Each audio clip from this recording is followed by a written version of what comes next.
한미동맹 재정의해야. 혁신당 김준영, 미국 NSS 비판. 이후 에디터. 미국은 한국 외교 정책에 점점 더 큰 리스크가 되고 있다. 앞으로 한국은 전략적 자율성을 높이고 중견국들과의 다자 협력을 확대함으로써 중국뿐만 아니라 미국으로부터도 디리스크할 필요가 있다.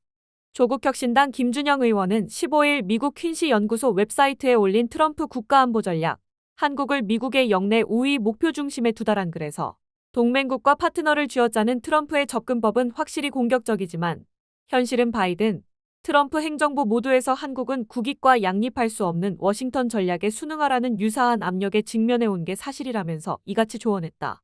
김 의원이 보기에 현 국제질서는 다극화 출현과 함께 불확실성의 시대로 접어들었으나 미국은 다극화로 전환하기보단 중국의 부상을 봉쇄하고 아시아에서 전략적 우위를 지키는 데 집중해왔고 그 추세는 지난 5일 발표된 트럼프 2기 행정부의 국가안보 전략에서도 이어지고 있다.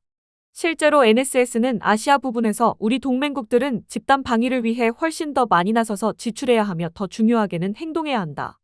미국의 외교 노력은 제1돌연선 내 동맹국 및 파트너국의 그들의 항구와 기타 시설에 대한 미군의 접근권 확대, 자체 국방 지출 증액 그리고 가장 중요하게는 침략 억제 역량에 투자하도록 압박하는 데 초점을 맞춰야 한다고 주문했다. 또한 미국은 동맹국과 파트너들에게 우리의 결합된 경제력을 활용하여 세계 경제에서 우리의 주요 지위를 보호하도록 압박할 것이라고도 했다. 미국은 대중봉쇄와 강대국 경쟁을 위해 아시아에서 경제적 기술적 우위와 군사적 압도를 유지하는 게 필수적이라고 보지만 이 작업은 미국 홀로 감당하기 어렵다. 여기엔 막대한 자원과 역량뿐 아니라 중국과의 지리적 근접성이 요구되고 이런 구조적 한계들을 극복하고자 미국은 이 전략에 한국과 일본 등 영내 동맹국들의 적극적 동참을 모색하는 것이 이번 NSS라는 것이다.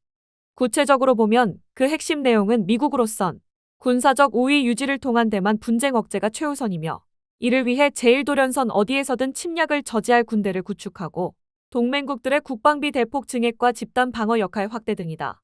실제로 한국은 그런 요구의 중심이라는 김 의원은 최근 몇 년 한국은 점점 더 동맹 기여도를 높이라는 미국의 요구에 직면해왔다. 백악관 주인이 누구인지 상관없이 말이다라고 지적했다. 그러면서 미국의 주한미군 주둔 비용 증액과 주한미군의 전략적 유연성 확대, 미국의 산업재건 지원을 위한 대미 투자 압박을 그 예로 들었다. 주한미군이 한국 밖, 특히 대만 유사시 작전할 수 있게 하는 전략적 유연성과 관련해 김 의원은 미국이 더 큰 전략적 유연성을 허용하도록 지속해서 압박해왔다. 이를 통해 주한미군의 목적을 북한 억제에서 중국 봉쇄로 확대하고 있다고 진단했다. 그러면서 미국의 새 NSS가 대만과 제1돌연선 내에서 미군의 접근을 더 확대할 필요성을 특히 강조한 것은 워싱턴이 주한미군의 전략적 유연성 확대를 위해 한국에 가하는 압력이 앞으로 몇 년간 상당히 증가할 수 있음을 시사한다고 우려했다. 물론 한국은 그동안 대미 안보 의존도를 고려해 한미동맹에 대한 기여를 계속해서 확대해왔다. 한국은 딜레마에 빠졌다는 게 그의 견해다. 김 의원은 한미동맹의 안보 이익이 미국의 대중 군사봉쇄와 글로벌 공급망 배제 전략에 동조하는 데 따르는 비용과 리스크를 계속 넘어설지가 갈수록 불분명해지고 있다. 이는 지리적, 전략적 측면 모두에서 강대국 대결의 최전선으로 한국을 내몰 수 있다고 했다. 이 대목에서 맹목적 친미, 반중으로 치달았던 윤석열 극보수 정권의 가치 기반 동맹과 전략적 명확성을 소환했다. 이를 두고 김 의원은 한국이 사실상 냉전 같은 틀에 갇혔다. 윤석열에겐 중국과 북한을 겨냥한 미국 주도의 한미일 군사 협력 강화가 외교 전체를 규정하는 것처럼 보였다면서 한중 관계는 파산하진 않았지만 마비 상태에 있었다고 비판했다. 대조적으로 이 대통령은 전략적 자율성의 중요성을 인식하고 있다고 봤다. 김 의원은 이 대통령은 취임 직후 국익 중심의 실용 외교를 선언하며 한중 관계의 재활의 기회를 제공했다. 그 메시지는 분명했다. 한국은 긴밀한 한미 동맹을 유지하면서도 반중 외교 정책을 추구할 수 없다는 점이다라고 했다. 그러면서 중국은 여전히 한국의 최대 교역국이며 반도체 배터리 히토류 같은 핵심 산업들의 공급망은 중국과 긴밀하게 얽혀 있다.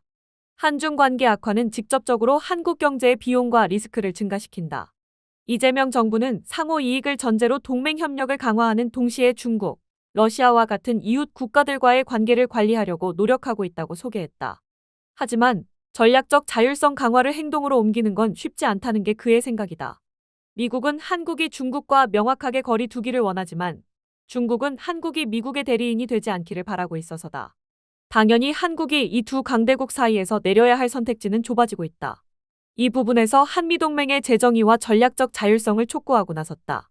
기존의 후원국, 의존국 관계에서 상호 이익과 이해관계 중심의 대등한 파트너십으로 진화해야 한다는 것이다.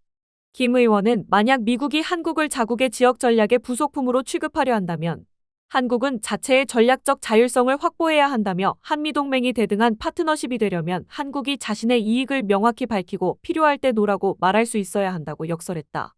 그는 특히 한국은 동맹국들은 자국 방어에 더 많은 일을 해야 한다는 미국의 요구를 따르며 한미 연합의 대북 억제의 주도적 책임을 맡는 쪽으로 나아가되 최우선 순위는 여전히 대북 방어이며 한국은 대만을 둘러싼 미국의 대중 전쟁 계획 일부가 될 수 없다는 점을 워싱턴에 분명히 밝혀야 한다고 주문했다. 그리고 대만 유사시 주한미군 배치를 허용하거나 한국군을 대만 방어에 나서는 걸 한국은 용납해선 안 된다. 영내 긴장을 악화시키고 한국을 북중 모두의 공격 위협에 노출시킬 것이기 때문이다라고 덧붙였다. 그러면서 지금은 미국조차 국익을 최우선으로 삼는 글로벌 질서의 재편 시대이다. 한미 관계의 격변은 동맹의 가치를 인정하는 동시에 동맹의 어떤 측면이 한국의 국익에 부합하고 어떤 측면은 그렇지 않은지를 비판적으로 검토할 기회로 봐야 한다. 2026년으로 향하는 이재명 정부의 한미 관계 관리는 바로 이 시험대에 놓여 있다고 지적했다. 지난 경주 아시아태평양 경제협력체 정상회의도 주목했다. 김 의원은 단순한 외교 행사가 아니라 미중 제로섬 경쟁으로부터 디리스크하기 위한 다자 협력의 가능성을 시험하는 무대였다고 의미를 부여했다. 그는 많은 에이펙 참가국은 번영을 위해 워싱턴, 베이징 모두와의 안정적 협력에 의존하며 갈수록 제로섬이 되는 미중 경쟁 속에서 희생자가 되지 않는데 첨예한 관심을 공유하는 중견국들이다라고 풀이했다. 그러면서 한국은 앞으로 워싱턴과 베이징이 양자 관계를 안정시키도록 집단적으로 장려하는 방안은 물론 아시아에서 개방되고 포용적인 다자 협력을 증진하기 위한 구체적인 구상들을 논의하기 위해 뜻을 같이 하는 중견국들과의 협의를 강화하는 데 훨씬 더 많은 외교적 에너지를 투자해야만 한다고 강조했다.